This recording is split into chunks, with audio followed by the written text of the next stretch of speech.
यासीन, कसम है कुरान की जो हिकमत से भरा हुआ है।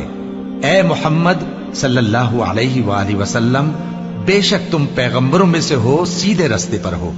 ये कुरान गालिब व मेहरबान का नाजिल किया हुआ है ताकि तुम उन लोगों को जिनके बाप दादा को खबरदार नहीं किया गया था खबरदार कर दो कि वो गफलत में पड़े हुए हैं। उनमें से अक्सर पर अल्लाह की बात पूरी हो चुकी है, सो वो ईमान नहीं लाएंगे।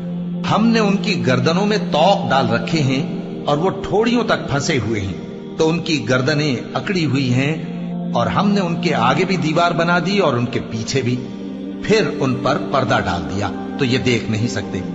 और तुम इनको खबरदार करो या ना करो, इनके लिए बराबर है, ये ईमान नहीं लाएंगे। तुम तो सिर्फ उस शख्स को खबरदार कर सकते हो जो इस नसीहत यानी कुरान की पैरवी करे और रहमान से गायबाना डरे, सो उसको मगफिरत